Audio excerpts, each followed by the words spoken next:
You're listening to Speaking of Health and Wellness, the podcast, where we dive into holistic nutrition, biomedical treatments, functional medicine, low toxicant living, and developmental strategies with a special focus on children with complex picky eating, developmental delays, and neurodevelopmental disorders. I'm your host, Shandy Lasky, integrative speech-language pathologist, pediatric feeding specialist, functional nutritional therapy practitioner, and Epidemic Answers certified health coach. Together, we are changing the conversation around how we view, discuss, prevent, and treat these childhood epidemics. I am so honored to have your time and attention today. Thank you for joining me and for all of your support. Please note that this podcast is for educational purposes only and should never be misconstrued as medical advice or a replacement for individualized care from your trusted providers. Now, without any further ado, let's get started. Hello and welcome to episode 14 of Speaking of Health and Wellness, the podcast. At the time that this is released, it is Tuesday, April 27th, 2021, the last Tuesday in April. April is Autism Awareness Month, as you may or may not know. And I'll be honest, this year is probably the most mixed and tense I have ever seen the autism community around this month of awareness. There is a growing divide and feelings of contention, it seems, in the autism community, and I feel like it grows each year, especially as the rates continue to climb. And this year, when April 2nd came around, Autism Awareness Day, World Autism Awareness Day, I felt called to take a step back from being the content creator, and instead I was just the content consumer. I wanted to just observe for that day. I wanted to hear what the parents of children with autism in my community were feeling, what they were saying, and learn more about their experience. Similarly, I explored some areas of the autism community that I usually don't venture into, just given my area of specialty and my area of expertise and the differences in opinions. There's a hashtag on Instagram. It's hashtag #actuallyautistic that is regularly tagged by autistic individuals. So sometimes I peruse them for insights and to learn a different perspective because I like to challenge my own points of view from time to time. After spending too much time on social media looking at the varying opinions and perspectives about that awareness day and this month for autism, I felt a bit drained, but I felt very called to record a podcast in the hopes to serve as a bridge between communities in the autism community at large, generally speaking. And then the ASHA leader came, and this is my monthly magazine from the American Speech Language Hearing Association. So all the ASHA certified speech language pathologists receive this magazine. And this month's was all about autism, but it seemed to be mostly focused on one community within the autism community at large. And one concept, which is a newer concept but has gained a lot more attention in the last several years, which is the concept of neurodiversity. And if this is the first exposure that you've had to this term, it definitely won't be your last. This is a concept that is becoming more widely discussed as the prevalence of autism rises and as the first major wave of autistic adults continues to come into adulthood. So, but we're going to explore this more in detail later in this episode. Honestly, it's taken me the month to do it because it's kind of a lot to unpack, and I'm feeling a little bit like I'm in the minority view right now with my thoughts as a professional. So, that's why And that's what today's episode is all about, really. It's about mixed feelings and varying opinions on autism awareness, acceptance, and action. Not just in April, but every day. I feel like I have to give a bunch of disclaimers throughout this episode because this is just such a hot topic right now, and we're living in this time of censorship and cancel culture where many people don't seem to remember that healthy and respectful dialogue can actually exist. Across media right now, mainstream and social, it seems like it's becoming more and more acceptable to put someone on blast for offering a different perspective than yours. And I just think it's important that we continue to keep healthy and respectful conversations and dialogue alive. So I'm not saying anyone that would listen to this would do anything like that. I'm just saying that's why I've been, I guess, kind of sitting on this episode until the very last week in April, because I wanted to talk about this on April 2nd, but I just felt like I needed to sit back and really see how my community was feeling about things. It's okay to respectfully disagree with other people without trying to conform them to the way that you think or without canceling them. It's also okay to normalize changing your opinion when presented with new concepts and new information. And it's also okay for multiple truths to coexist. I'm going to repeat that one because that one's important here. It is okay for multiple truths to coexist. If you find yourself feeling triggered or offended by any point in this episode, I want you to know that I respect your feelings and your choice to exit out of it. But I encourage you to listen through it with an open mind, and I hope that you will. I hope that you lean into the triggers and the discomfort that comes up for you. If there is any, I hope that there's not, but please remember that my intention is never, ever to be offensive, but to bring some awareness to a subset of the autism community that I feel has been overlooked for far too long. And when I say the autism community in this episode, and just generally speaking, I'm not limiting that to only those who have autism or to those who are actually autistic. I'm including the parents and family members who love and care for these individuals, as well as the professionals and the providers who dedicate their careers to caring for them and to advocating for this community as well. I consider myself to be an autism advocate and have since I was 19 years old and decided that I was going to become a speech-language pathologist, an SLP. So my perspective is coming from a professional standpoint of view. I'm acknowledging now that I am not a person with autism. I am not a parent of a child with autism. And so I acknowledge and I know that I cannot possibly know what it's like to be in either of their positions, but I can imagine and empathize, and I have a profound respect for both of these groups, having worked with them, with this community, for over a decade now. I've worked with individuals with autism, like I said, for over a decade in a variety of settings, in a variety of different positions.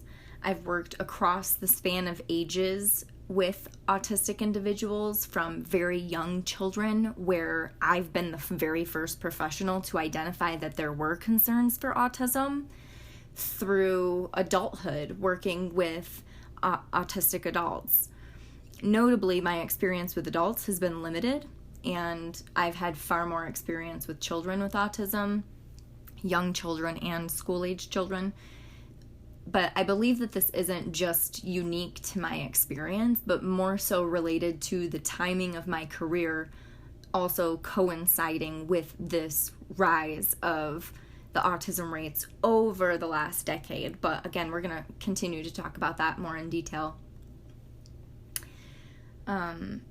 I'm trying to be mindful of my wording and acknowledge my own biases throughout this episode.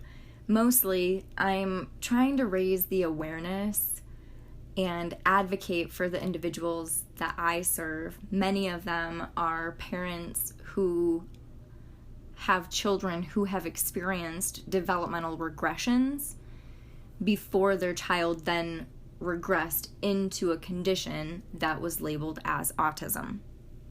Many of their children are unable to functionally communicate their daily wants and needs. And so these parents are their voice. They are their biggest advocates. And these parents work so hard to give their children all they can to grow into happy, healthy, and hopefully independent adults someday. If you haven't listened to episode 5, Exploring Autism and Other Neurodevelopmental Disorders as a Whole Body Condition, I highly encourage listening to that one as well, either before you continue on with this episode or after this episode. But it really is a huge piece of the points that I'm going to be making today. But that is a whole topic all on its own, which is why I've already recorded it as a whole topic all on its own. So please, if you're viewing autism if viewing autism as a whole body condition is new to you, if that concept feels triggering to you or it's brand new to you, please go take a listen to that episode with an open mind. There's also an accompanying blog with cited sources and studies with the same title as well, which I will link in the show notes below, and you can find it on speakingofhealthandwellness.com. That episode, again, was episode 5 for autism as a whole body condition. If you're interested or, find yourself feeling triggered by this episode, I also encourage you to listen to the first few episodes of this podcast to learn more about me and who I am and where I'm coming from, and learn more about how I got here to where my thoughts and opinions on autism are today. Long story short, it was my own battle with chronic illness and my own holistic health and wellness journey that led me to learn more about autism spectrum disorders as whole body conditions. And the way that I see autism now and the way that I support individuals with autism now is very different from how I was taught and trained as a speech-language pathologist. Autism spectrum disorders are referred to as a spectrum because they reflect the vast varieties of skills and symptoms of each individual, while also sharing similarities. Most autism researchers agree that we are able to recognize different subtype groups of individuals on the spectrum based on their causes and the treatments that help support them and the related commonalities between these different subtypes. There's a quote in the world of autism: if you've met one person with autism, you've met one person with autism, by Dr. Stephen Shore. Or Stephen Shore. By Dr. Shore. Meaning basically that you don't know what autism looks like just because you've met one individual with autism or you've met a few individuals with autism. And we've talked about this before here on this podcast, but I'm just kind of recapping this a little bit.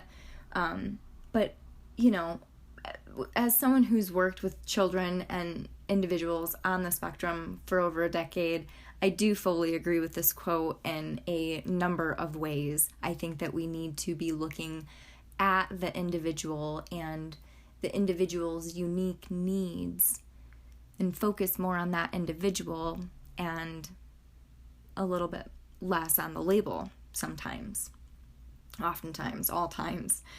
According to the DSM-5, the diagnostic criteria for autism spectrum disorders are based upon symptoms and traits that include persistent deficits in social communication and social interaction across multiple contexts, restricted repetitive patterns of behavior, interests, or activities, symptoms caused symptoms cause clinically significant impairment in social, occupational, or other important areas of current functioning. So that is the DSM-5 definition of diagnostic criteria. The rates of autism over the last few decades have absolutely exploded. We were at approximately 1 in 10,000 children in the 1970s, and today it's estimated that 1 in 54 children has autism in the United States. And this is actually a conservative estimate because there are also studies out there that suggest it could be more like 1 in 36. But it depends on which CDC data you want to use. Many people suggest that the increased rates of autism can be attributed to better awareness and expansion of the diagnostic criteria. I definitely agree that I can see some of the rise attributed to these factors, but just from working in the field of autism for 10 years plus, I can tell you just observationally that the children today being diagnosed now are more severe than the children 2 decades ago. And there are so many more than there were 10 years ago being diagnosed at these young ages. So we're seeing more and more severe. A 2009 study published in Epidemiology looked at this issue of the rising rates and whether or not it was due to an expansion of the diagnostic criteria or because of better diagnosis or improved awareness. And they found that the changes in diagnostic criteria and earlier diagnosis couldn't even be accounted for even 1/3. They were only accounted for approximately 1/3, but not even a half of the increase in the total rates of autism spectrum disorders. And again, as I mentioned, the autism severity of children being diagnosed today seems to be increasing. Different states' special education data demonstrates this. California is a perfect example. I know that they have this data and that many other states do too, like New Jersey. If you look at the children being diagnosed with autism today who are entering the school systems, generally speaking, they are considered more severely autistic than those who are now autistic adults. Their symptoms of autism as toddlers are more severe than those who were toddlers 15 years ago, 25 years ago. So with this rise in rates, we saw a huge uptake in the late 80s and early 90s, and it's been steadily increasing ever since. Well, think about it. The first major wave of autistic adults is happening now, coming into adulthood and entering into, their middle age. And we're also seeing individuals who are being diagnosed with autism as adults. I've seen some, mostly in that hashtag, autistic hashtag in that community. I've found some individuals who have said they've always had it, but it was overlooked, which is common among autistic adult women who are autistic adults. But is that because we're diagnosing better, or is that because more people need to be diagnosed? I think there's some of both going on here, but agree generally with that 2009 epidemiology paper that demonstrated that better or expanded diagnosis can't be attributed to even half of the rise of autism rates over the last 30 plus years. As you heard in my podcast introduction, if you didn't skip it, I'm talking about biomedical treatments, functional medicine, holistic nutrition, low toxicant living, with a special focus on children with complex picky eating, developmental delays, and neurodevelopmental disorders. for the sake of abbreviation here, I guess you could say that my target audience is the biomedical autism community when it comes to autism. I'm looking for those parents who are entering the biomedical realm of autism. But biomedical treatments don't exactly mean all of the areas that I just listed here and that I list in my intro, but there's a lot of overlap here. Just for the sake of abbreviation, like I said, I'm going to refer to the individuals who use these modalities as the biomedical community or the biomed community just during this episode. So when I say the biomed community here, I'm just simplifying, grouping everyone who is viewing and treating autism as a whole body condition. This isn't like an official community that anyone belongs to or anything like that. I'm just using it as a concept or ideal to simplify this conversation. You could break up autism into several communities and subtypes, many of which may overlap to some degree, but we're going to focus on just a couple here informally. And the biomedical community has a whole history of its own that could be talked about and highlighted in an episode separately, and maybe someday I will do that. But for now, let's just say the pioneers of the biomedical community are doctors and practitioners that are focusing on the treatment and advocacy of autism as whole body conditions.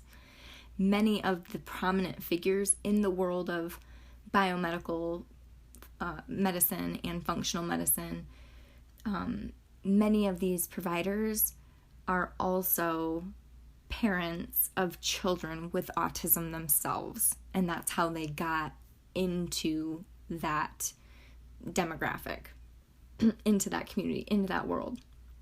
Many in the biomed community, of course, not all, but many have witnessed developmental regression with their child into the symptoms of autism, which is how and why they entered that community. Like I said, not all, but many.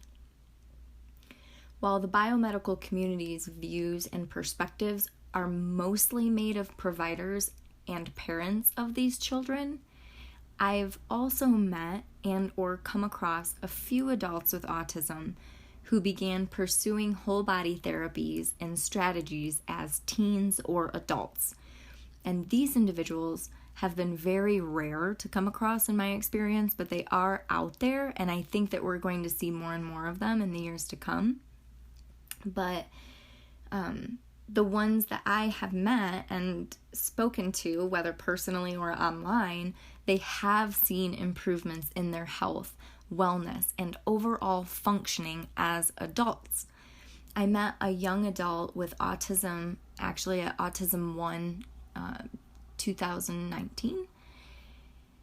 He was in his 20s, I'm guessing, and like mid-late 20s, who shared with me that he had developed acquired autism or regressed into autism secondary to a medical injury, and he was old enough to remember it and describe it, and had since gone through biomedical and functional medicine treatments to support his health and his symptoms, and that's why he was there, because he was learning. That's what Autism 1 is all about, is these biomedical whole body modalities for autism and other neurodevelopmental disorders.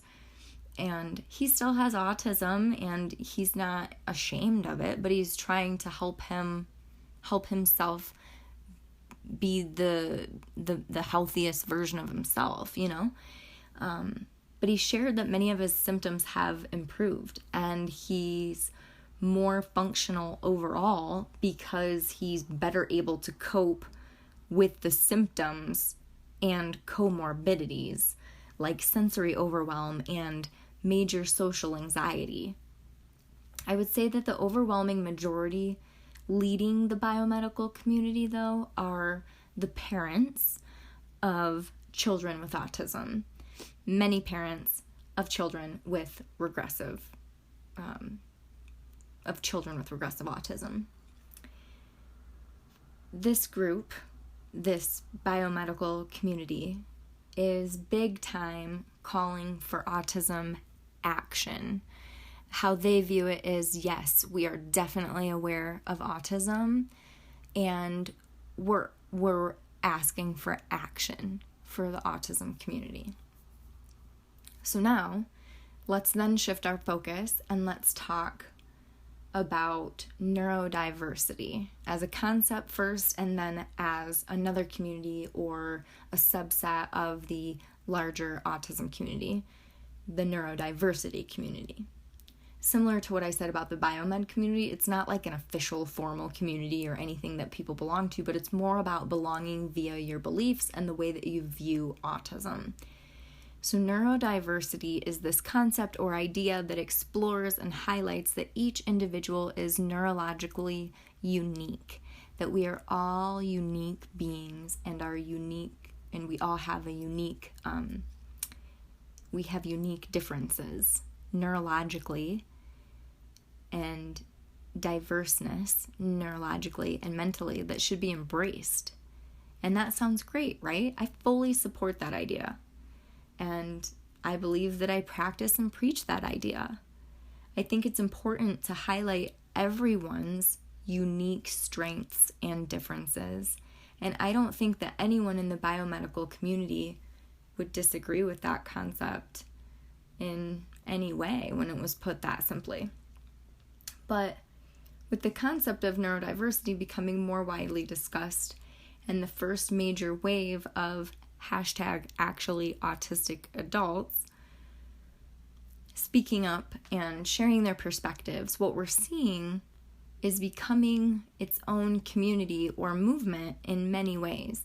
And I think that it's great in many ways, this neurodiversity community. So let's for a second pause here and elaborate a little bit more on first-person language versus identity-first language. You could also use these as subtype names or community names within the autism community if you wanted to subtype it that way. But basically, first-person language aims to recognize the individual first who has a condition. They are not their condition. They have a condition.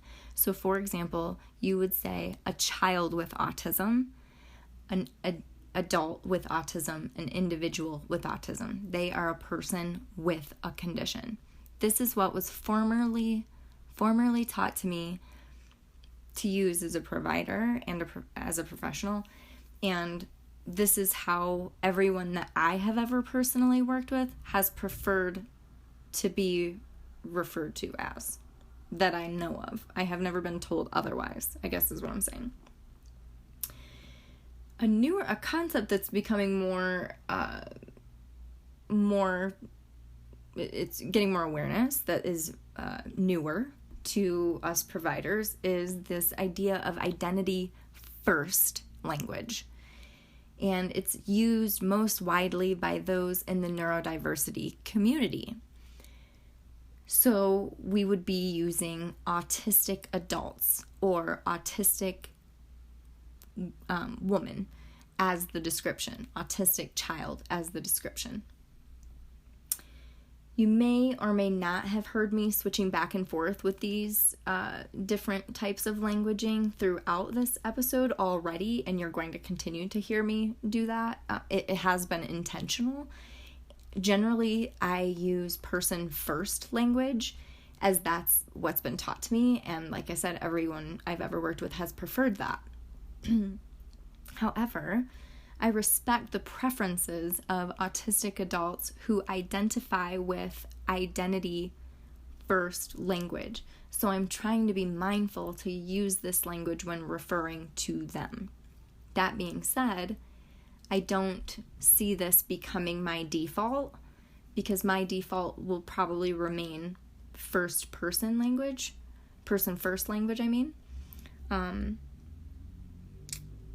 because of the area or subtype of individuals in the autism community that I serve. I think I was saying first person language. I mean person first language. I'm getting scrambly here with my terms.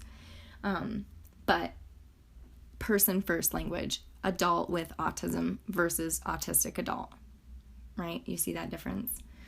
Apologies for the scramble and confusion there, guys. So person first language versus identity first language.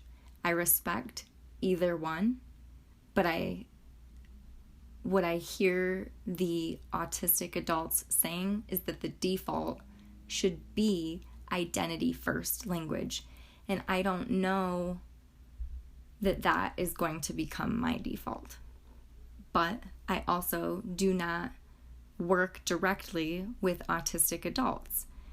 If I did, then it would probably become my default, right? Because that's the demographic of individuals that I'm serving. The autistic adults, this neurodiversity community, the identity first language community, these individuals believe that autism is part of their identity. It is who they are. They are proud of it, they embrace it, and they want others to do the same. They want it to be seen as a unique neurotype, not a disorder. And they are big time calling for autism acceptance. I think embracing different neurotypes and advocating for people to be loved and accepted for who they are and where they are is a beautiful thing, and I fully support that. That being said, autistic adults who are living independent and happy lives, whether they've been diagnosed as autistic or, when they were adults, or when they were children, or if they were just diagnosed in adulthood. Either way, this is not the same as children, or even comparable to the experience of families who have a typically developing child, most often a toddler, who then developmentally regresses, losing skills that they once had, like speech skills, language skills, social communication, motor skills, play skills, eye contact, and then is diagnosed with autism. These children almost always have comorbid health conditions that, when improved, their symptoms of autism also improve. So I think you can see here that the issue is that the diagnosis and that label of autism is so broad, and that there are these subtypes of autism that need to be more clearly defined in the literature for diagnostic purposes. Autism technically is a term used to describe or group a specific group or specific behaviors. It's a behavioral and observational term diagnostically. It's we're not using biomarkers to identify autism. It is a observational, behavioral, psychological diagnosis.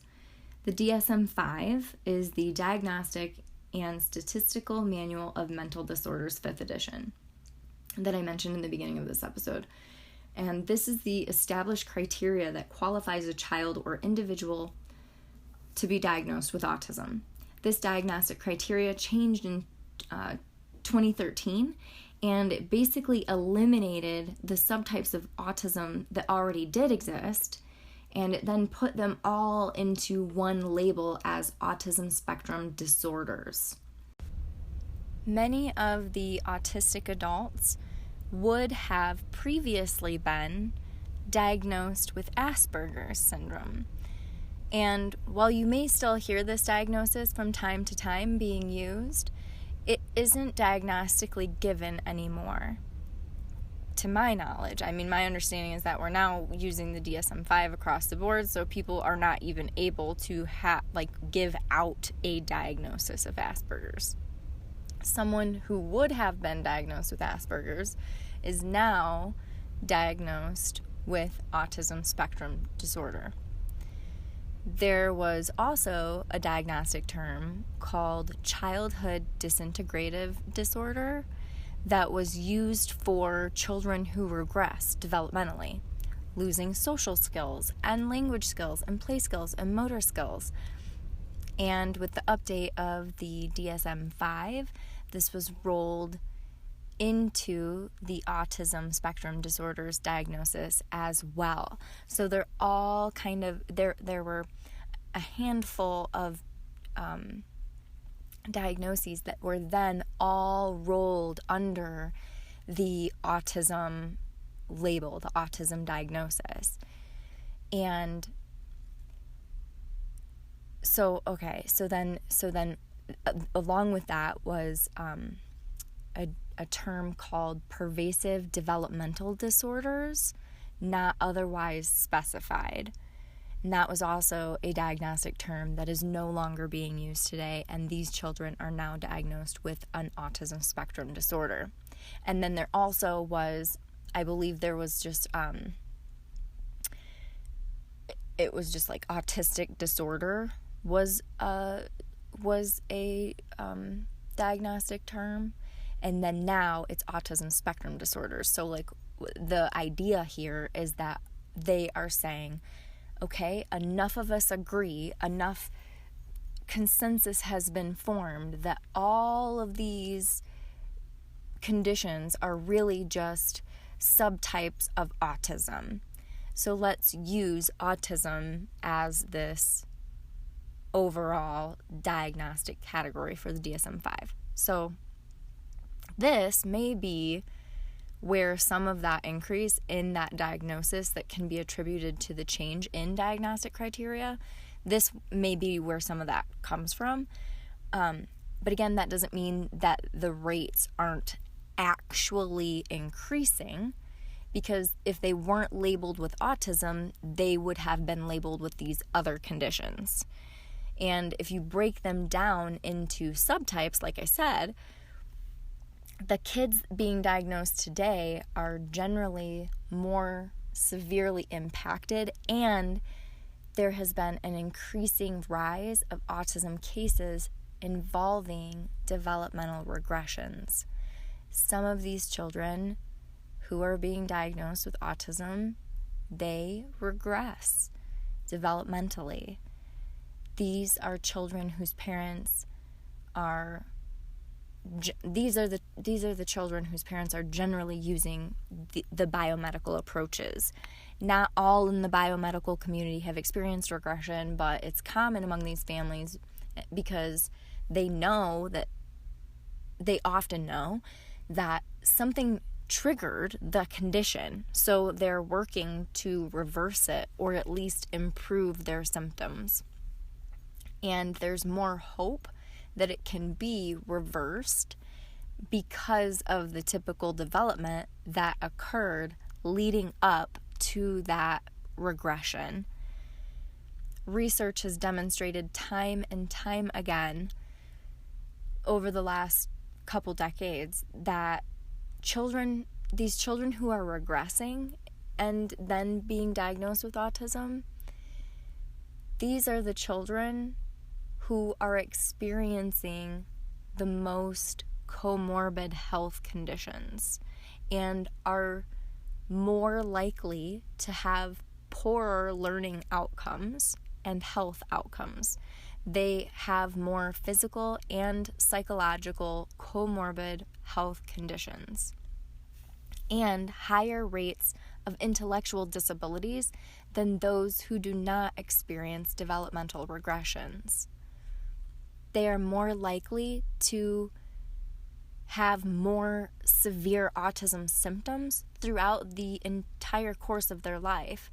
And with that research, and with the increasing number of parents witnessing their typically developing child regress into autism, and then they have, we're seeing this happen more often, which then means we're seeing more accounts of children who are then losing their diagnosis more and more.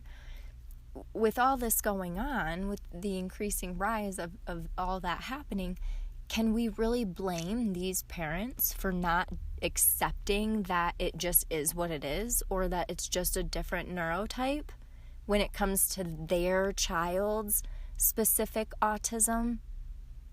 I can't say that I blame them or that I judge them for not accepting this, because I don't think that I would either if I was in their position. I know adults with autism who still need support toileting. I've known teens with autism who bang their head on the floor and the walls daily. I know young adults with autism who will never speak and are still searching for functional forms of communication for their basic wants and needs. I've worked with teens and young adults who will never, who may never, very likely will not ever live independently on their own, or have a job, or even be able to just be left alone unsupervised because of safety concerns. Many of these older individuals who I know, who I'm describing here, they were typically developing children, but they then developmentally regressed when they were young, when they were toddlers, and then their parents were given an autism diagnosis. Or they were given a different diagnosis, but then it was changed to autism spectrum disorders later when that DSM-5 was updated. So these are the families who I really want to just take a moment or take some time to hold space for them and advocate for them. Not only these parents, but these children, these individuals. Especially here in this episode dedicated to autism awareness, acceptance, and action. And while I'm talking a lot about developmental regressions here and autism in combination with a developmental regression, I'm not just advocating for those who have gone through regressions. That's not what I'm saying. I'm trying to, my work in general in the autism community, what I'm really advocating for is autism to be seen as a whole body condition across the board. And for anyone who resonates with that, not just those who have developmental regressions. The autistic adults who are living happy and independent lives, holding employment and embracing their autism, can we really say that they speak for the adults with autism who I just previously mentioned, who will never live independently, who are self-harming weekly, some daily, whose parents are terrified of elopement, that their 21-year-old child with autism, who's he's a 21-year-old, but he is unlocking the door and running out the door, and it's a safety concern. Those children who are those are children who are statistically more likely to pass away at a younger age than neurotypical peers from comorbid health conditions or from unfortunate accidents like drowning, etc. Like, can we really say that autistic adults are speaking for the entire autism community when we consider these more severely impacted individuals and children? I don't think that it's a fair representation, and I think the confusion is within that very broad diagnostic label and the elimination of the subtypes of autism. I think if we're going to be looking at autism as simply a different neurotype, then we need to completely reshift and reclassify how we're looking at the children who are being diagnosed as toddlers, and it's more severe, especially with these developmental regressions involved. What happens too often to those children and families is what's called diagnostic overshadowing, where the child or individual's comorbid health conditions and symptoms are looked at as just simply being part of a condition of this label that they have, of this diagnosis that they have. And so they aren't treated seriously. They look at it like, oh, that's just autism, rather than investigating why this child or individual might be fecal smearing or banging their head or refusing to eat a variety of foods. Like, why is that happening? We can't just continue to say, oh, that's just autism. And that is a huge problem for more than just the autism community, but it is especially prevalent in the autism community. And so at this point, you could say that these are two separate communities with some overlapping ideals, and they could just mostly stay to themselves, which has been mostly what they've done in previous years. But I feel like that's becoming a bit trickier with time and with increased online activity and this increased wave of numbers of autistic adults that we're seeing, who this rise that happened in the late 80s, early 90s, we're now seeing this first major wave of autistic adults and adults with autism, whichever the preference of that individual. And here are where some of my growing concerns are.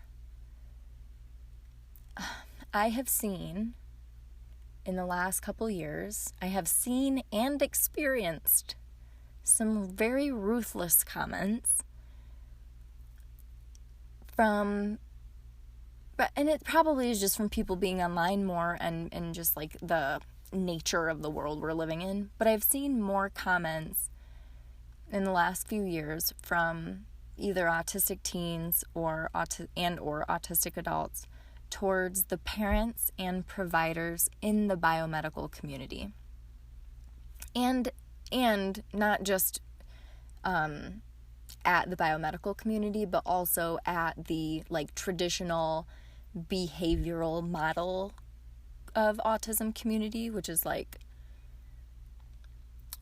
whole other subject. And I in many ways agree that a lot needs to be improved in that sector of autism. That's a whole other conversation.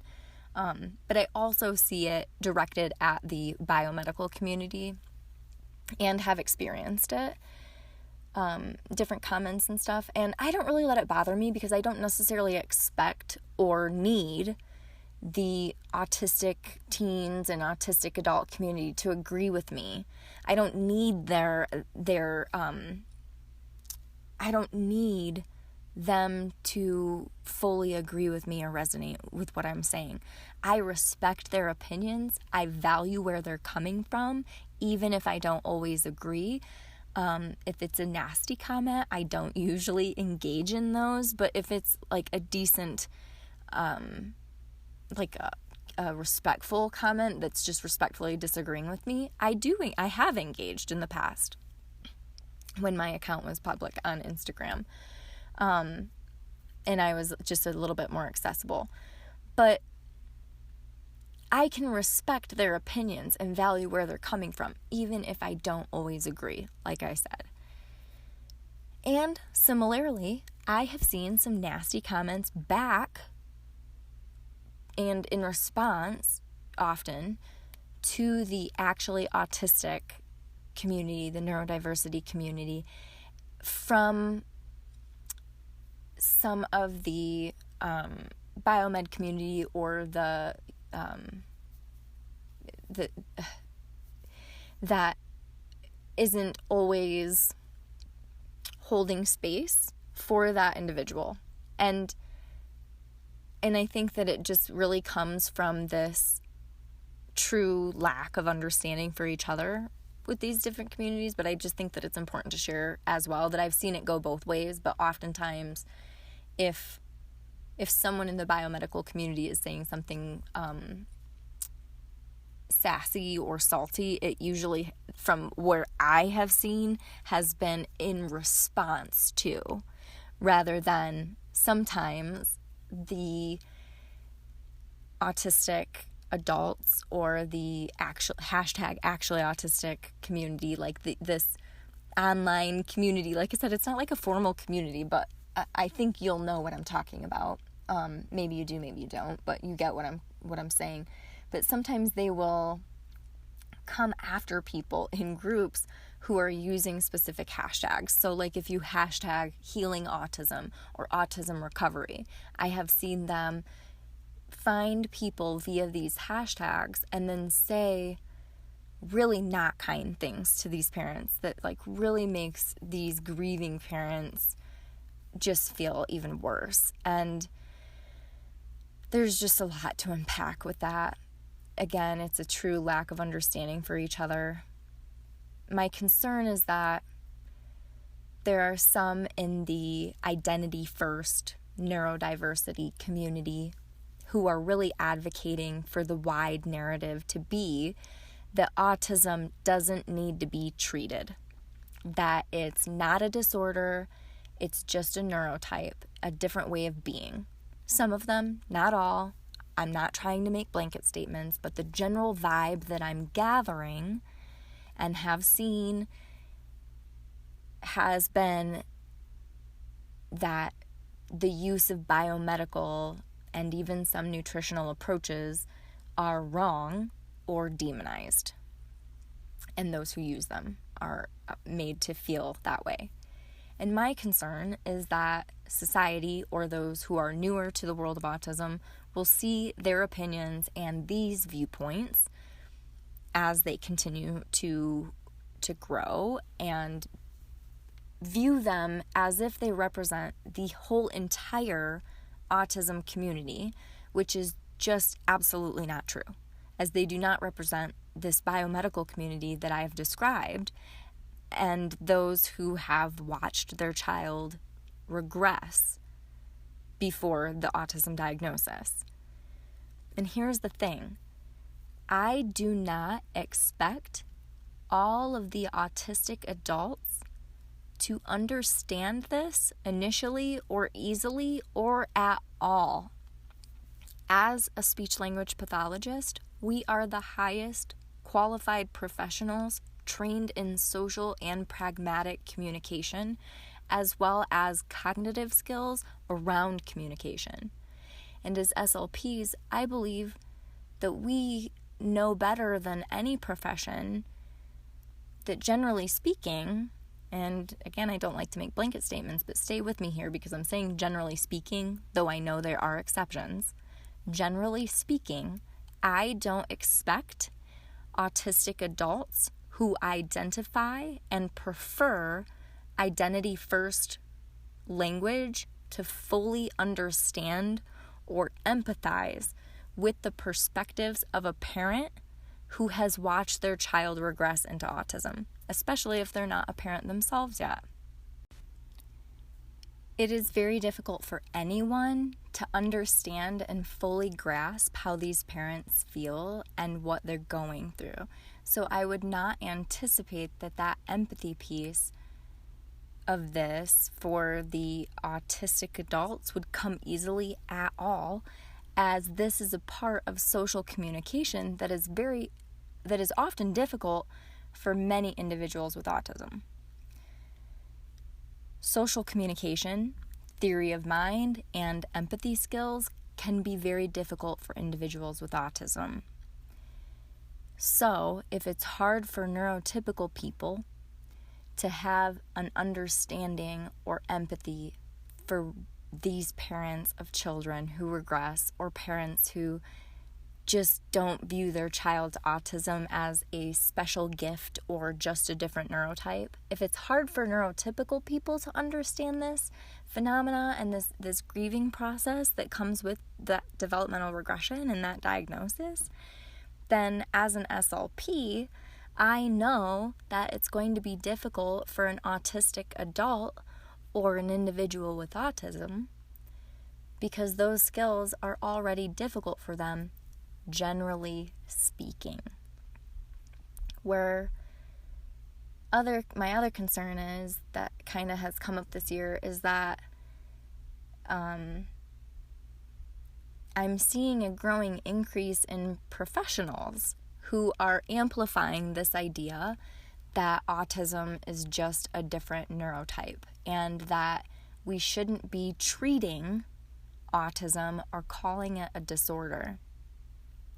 I was sent this Instagram post from a colleague, excuse me, by another developmental professional, and my colleague said, "Hey, would love your thoughts on this." And it wasn't someone that I was following, but I went and I watched it, and I took a look, and it was a post that was saying we shouldn't be, as professionals, we should stop saying that we're treating autism and that autistic individuals don't need treatment because there's nothing to treat.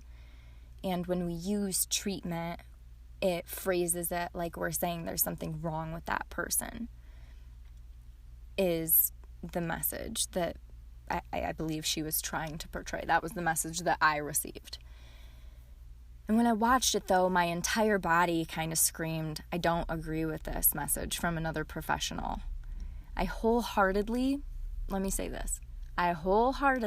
believe that the original creator of this content was coming from a place of pure and good intentions to advocate for autistic individuals, autistic adults, autistic teens, autistic children, anyone who uses that identity-first language.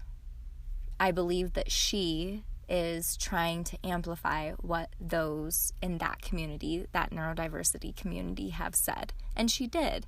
And I love that she's using her platform and her voice to advocate for the autism community. I love where her heart was and is. And while I might have fully agreed with everything she said 10 years ago, today I can choose to respectfully disagree.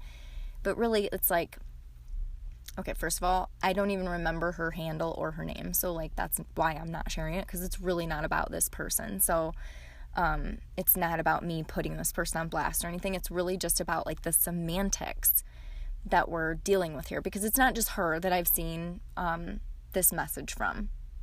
But I think what kind of made me really want to talk about it here was that it was another, I want to say she was an SLP or an OT. She was a fellow developmental professional. And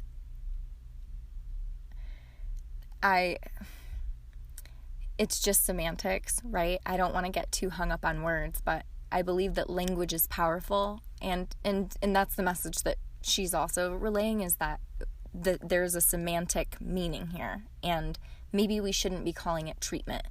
But right now, I feel like we need to unpack that a little bit more, because language is powerful, and language shapes attitudes and feelings and beliefs, and therefore has the ability to shape cultural beliefs and cultural attitudes. And as professionals, we use diagnostic treatment codes. That is what our codes are called. These are formerly needed for insurances to cover our work with these individuals and these children. And many of these families and providers right now across the United States and even around the world, because I work with families around the world who are also dealing with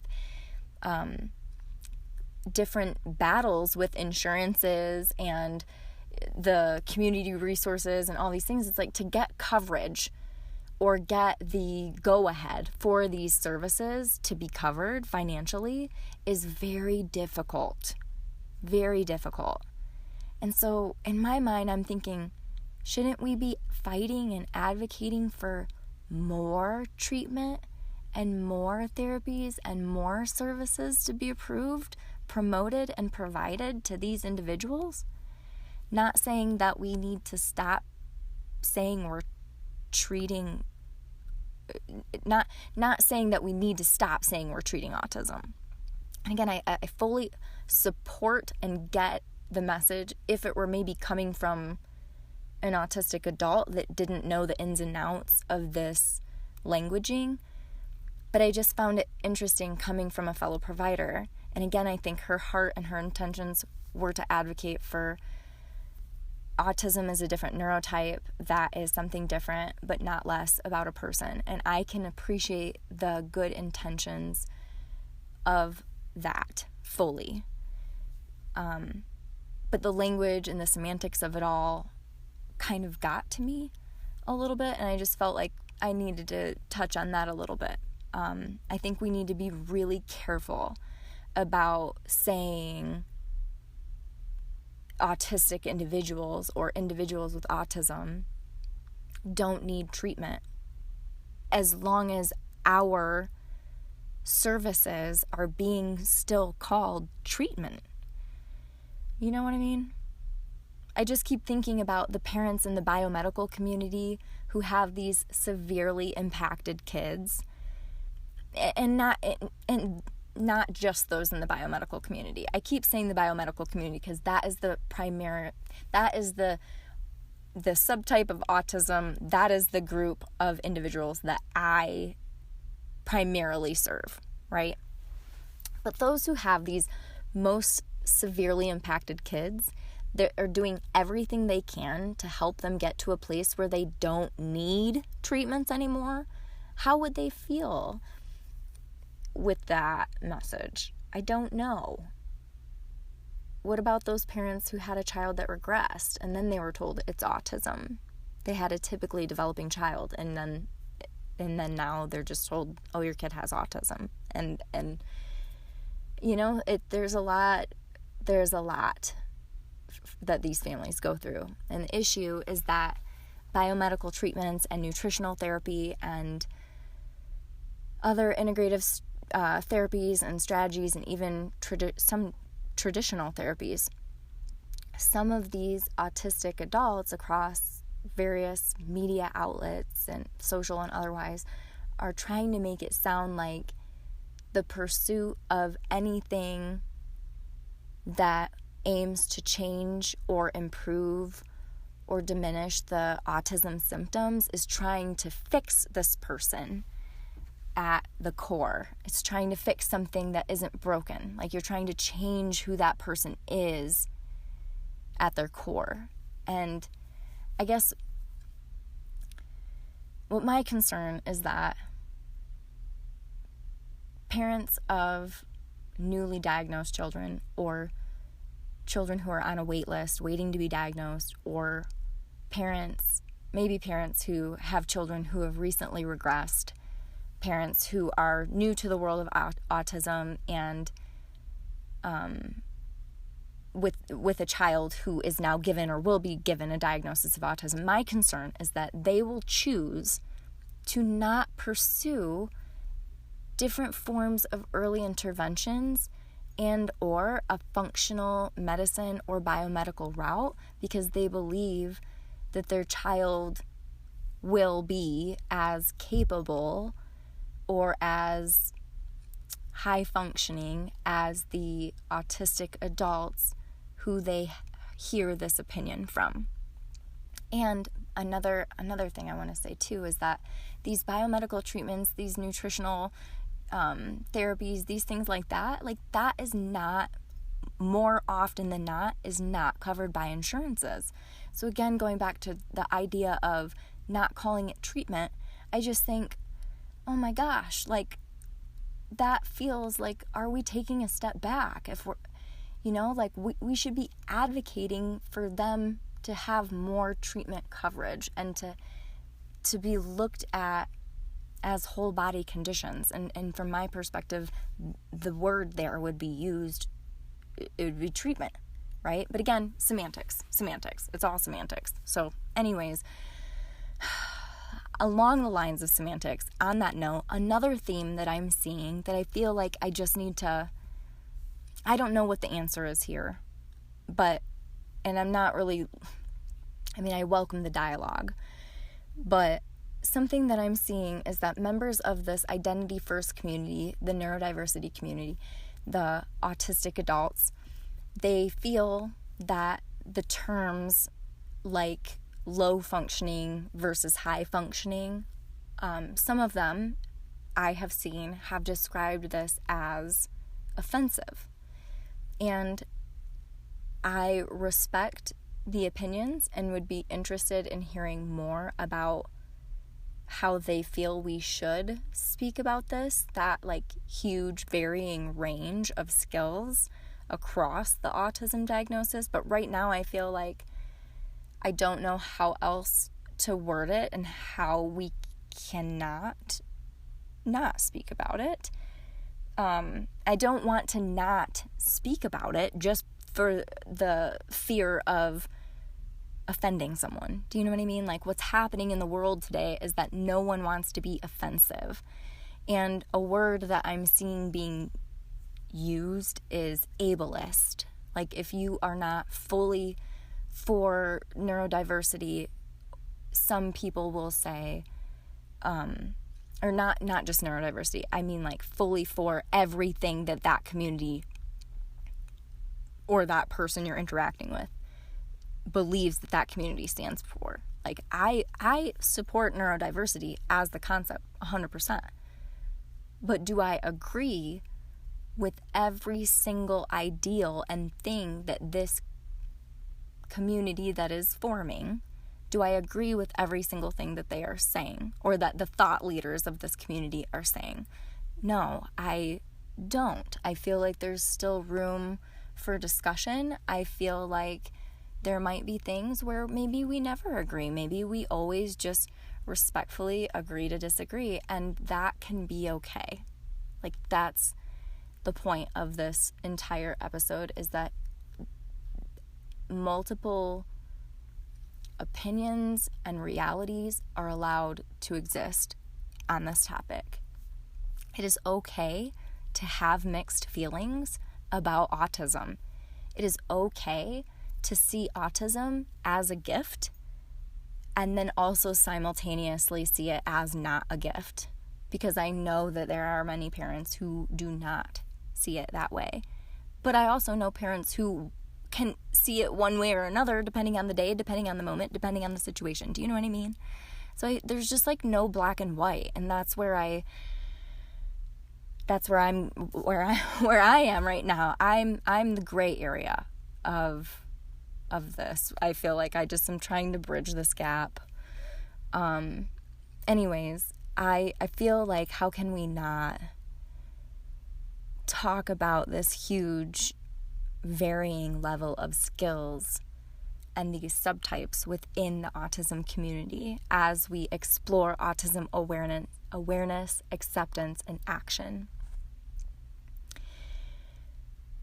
I'm not here to ruffle any feathers. I'm literally just here to serve and advocate for the community that I serve. Like I said, I'm here to offer insights to anyone who might be newer to these topics.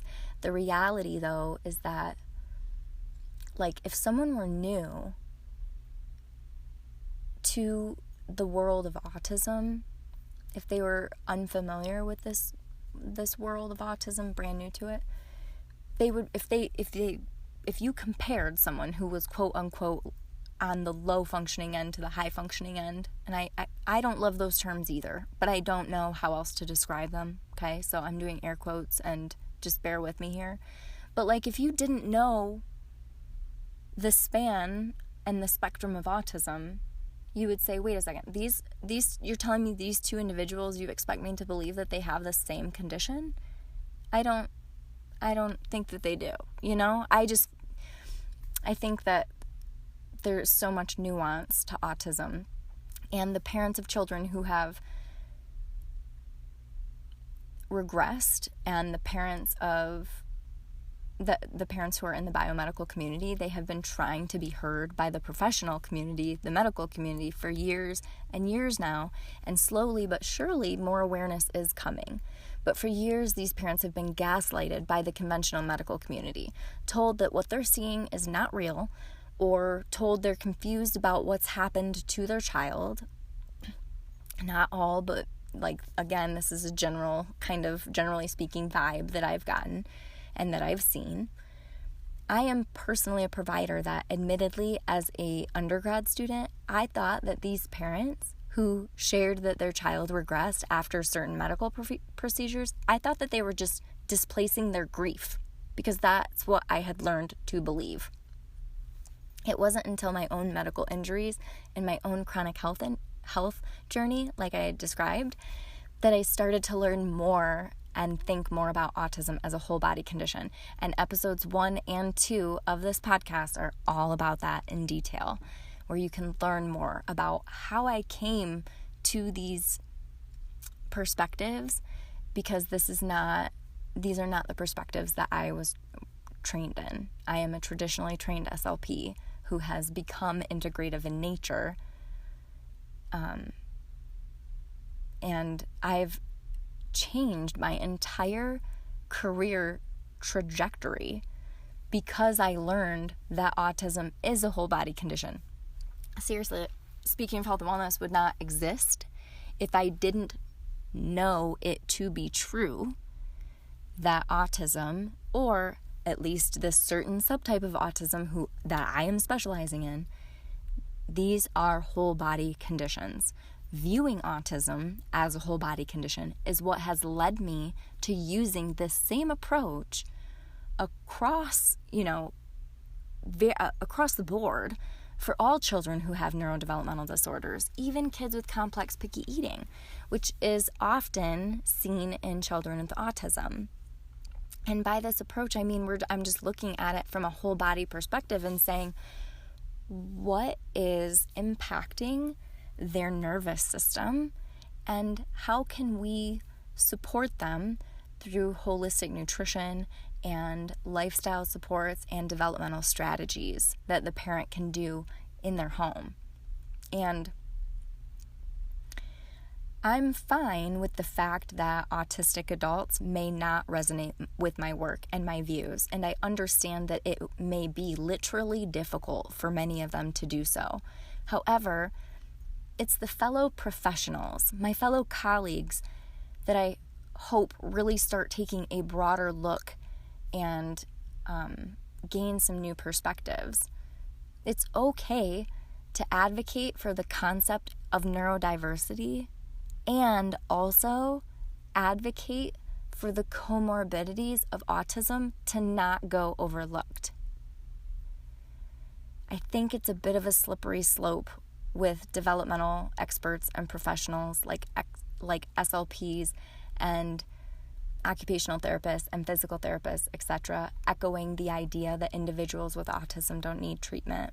Because not only does this make me concerned that it's hurting more than it's helping in terms of getting those traditional services and supports covered for insurance purposes, but I also wonder if it's continuing, and actually I think it is, I think it's continuing to overshadow the fact that these children and individuals with autism have comorbid conditions that are often the direct cause of their autism symptoms.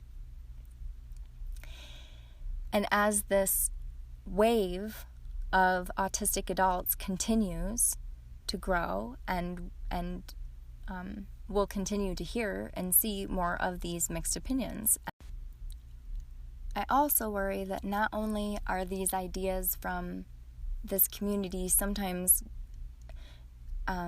gaslighting to the parents of children who have regressed and the parents in the biomedical community, but I fear how the neurodiversity community or the identity first community, I fear how they could be, or I'm concerned about how they could be manipulated or taken advantage of on a larger scale, like a more globally, on a more global scale. So like think like health insurance companies, like I was saying, like if we're not calling it treatment anymore, then these healthcare companies might skimp out on paying for services, or journalists and government agencies or healthcare providers do not want to further investigate the environmental exposures that lead to the symptoms of autism. Like, it'd be a lot easier for all of those aforementioned entities if we all just accepted autism as a different neurotype and not related to the environmental and epigenetic causes that we do know are involved in autism. Like, this is not, to some degree, it's like we're not even, there's no argument here. Like, we know that for at least some of these individuals with autism, it is a whole body condition and not just simply a neurotype. We know that. The point isn't to get rid of autism. The point is to help that individual live their healthiest and happiest life. The reality is that oftentimes, more often than not, autism isn't just autism. It isn't just this different neurotype right now. There's an entire history to the diagnosis, and the loss of other diagnoses when that diagnostic criteria changed, as well as a enormous history of epigenetic factors that is being enormously overlooked, which again you can learn more about in episode 5, my Autism is Whole Body Conditions episode. Most individuals with autism have comorbid health conditions, whether that's physical and or psychological health conditions. And what research has demonstrated, again, without a question, it is a fact, no argument about it, these comorbid health conditions are contributing factors and sometimes even the very root cause of the symptoms that are being labeled as autism. And if the symptoms of autism can be improved or even completely diminished in some cases through holistic, integrative whole body treatments and other, integrative modalities and whatever else that child is using, sometimes in some cases, these children completely lose their diagnosis. And if that is the case, if that is a possibility, then we must recognize that yes, in that child and that individual, it is not just simply their different neurotype. Like, we cannot ignore that a subset of these children are experiencing autism symptoms, because again, this is a collection of symptoms that becomes a label, a diagnostic label. They are experiencing these symptoms secondary to what is going on within their biology. These are neurobiological conditions where the brain is impacted by the body and vice versa. Please go take a listen to episode 5 to learn more about this if this is all new to you. I have cited studies and resources in the accompanying blog. It's one thing for autistic adults to feel this way about their autism and share these opinions about autism. That autism is a gift, that it shouldn't be treated. It's just who they are. It makes them who they are. I can have empathy and understanding and deep respect for that. And anyone who feels this way about their autism. If someone says to me, Shandy, I'm proud of my autism. I own my autism. It makes me who I am. Please refer to me with identity first language. I would fully respect that. But I'm not at this time, and I don't see myself changing to using this term broadly because of the demographic of individuals in the autism community who I serve who do not resonate with that. They resonate more with person first language, an individual with autism, rather than an autistic individual. But I can fully respect and value when and if an individual wants to embrace their autism. Like, that's fine with me. There's nothing wrong with that.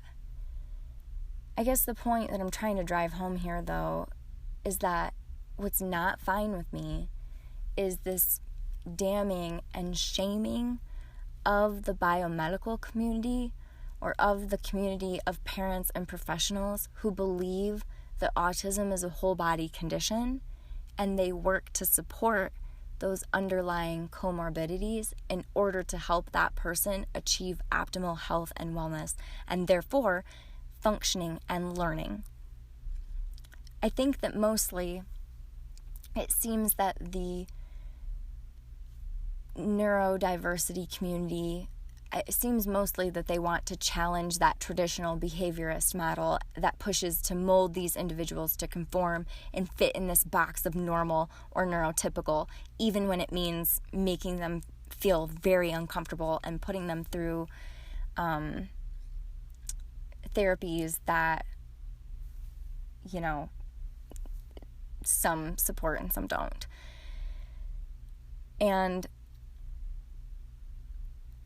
I understand, like, I support wanting to bring awareness around that traditional behaviorist model, for sure. And many in the biomedical community, I think, would resonate with that. Not all, but some.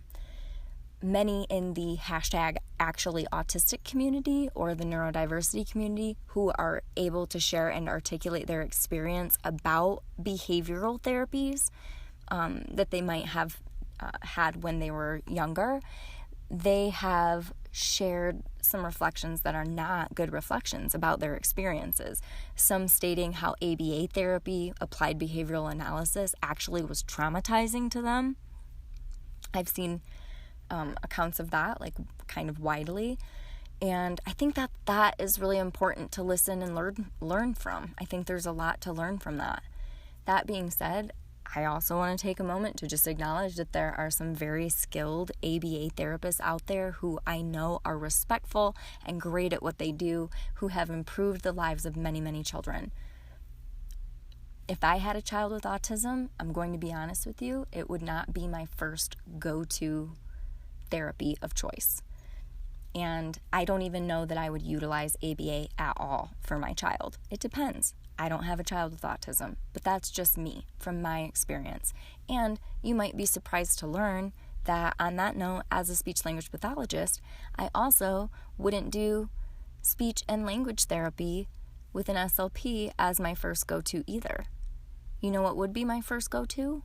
Whatever needed to be done for my child to establish balance in their central nervous system, first and foremost, which is why I do what I do now to help parents navigate this. So looking at diet, looking at lifestyle, looking at the child's total load, looking at what's impacting their overall health, wellness, and development. Do they have primitive reflexes that need to be integrated? That's also a huge piece of this puzzle that is missing. So commonly in the world of autism and across neurodevelopmental disorders, complex picky eating. That I hope to talk more about that in future episodes. But look up primitive reflex integration, because that would also be one of the first things that I look at. But it also, again, depends on the child, right? Because, like, say that I know, okay, let's just say theoretically, if I had a child with autism, did I experience, or did the child experience, some sort of trauma in some way? Or is there a medical condition secondary to birth trauma or something that needs to be addressed? So I'm thinking like kiddos who might need craniosacral therapy or chiropractic or some type of body work to help them fully integrate those reflexes in their central nervous system to then be able to be in the best ready to learn state for learning and therapies that you would then use. In tandem, of course, with holistic nutrition, low toxicant living, and other developmental supports. But anyways, when we really narrow it down, I think everyone all just really wants the same thing. For these individuals with autism, or for for autistic people, whichever that individual's preference, whichever your preference listening, to be able to live their best lives and be fully respected and loved, right? Isn't that what we all want? Celebrating children and individuals each and every day for their beautiful uniqueness is so important, regardless of, but especially when there is a diagnosis involved, like autism. That being said, we absolutely must begin to listen more to these parents who are reporting that their typical child regressed and lost most developmental milestones.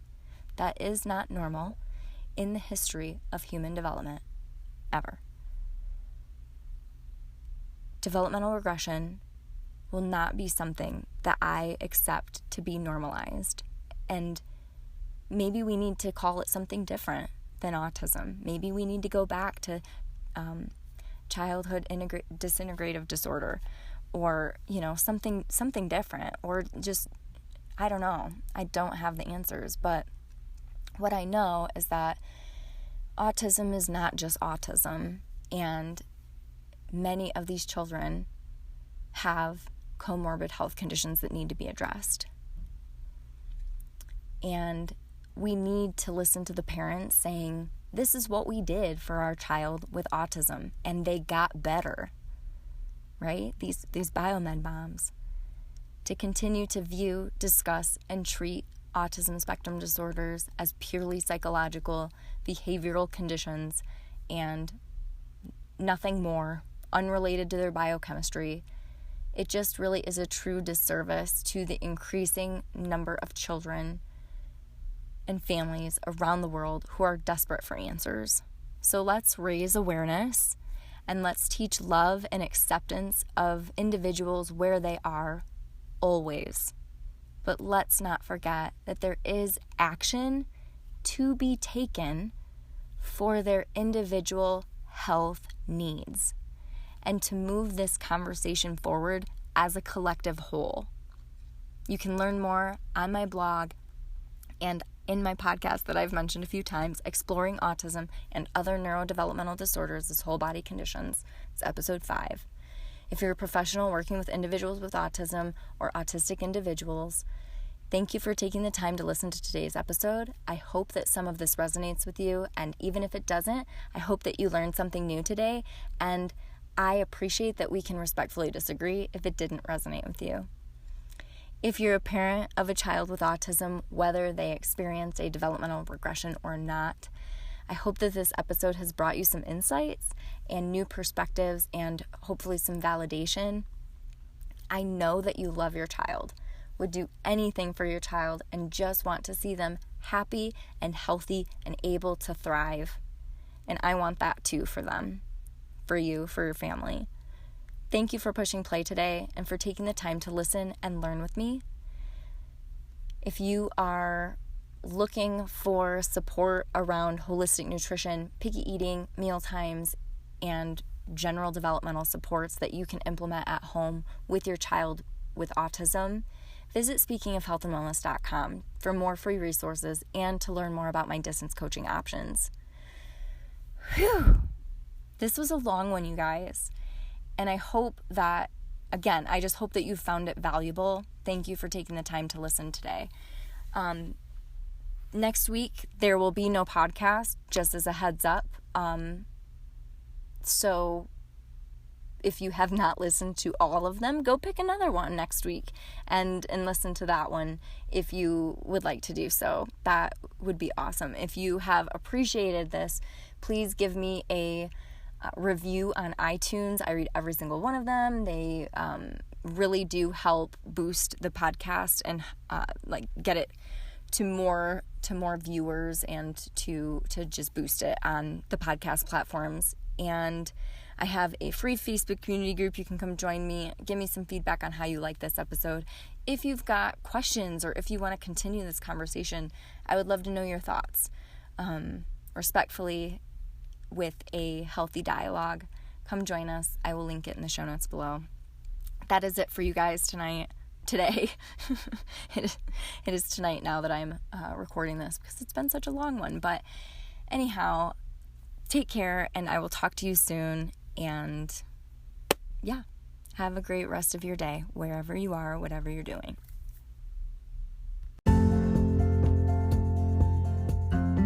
Thanks again for listening to Speaking of Health and Wellness, the podcast. I'm so grateful you've taken the time.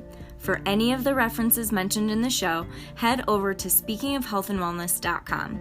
If this episode resonated with you or inspired you, it would mean so much to me if you took a moment to subscribe, write a review, share it on social media, or with someone in your life who could really benefit from this information. Your support helps this podcast and the overall message and mission of Speaking of Health and Wellness reach more people. If you share on Instagram, tag me so I can personally thank you for listening. If you're on Facebook, come join our free community group of like-minded parents and professionals. The direct link is in the podcast description. I hope that you have a wonderful rest of your day.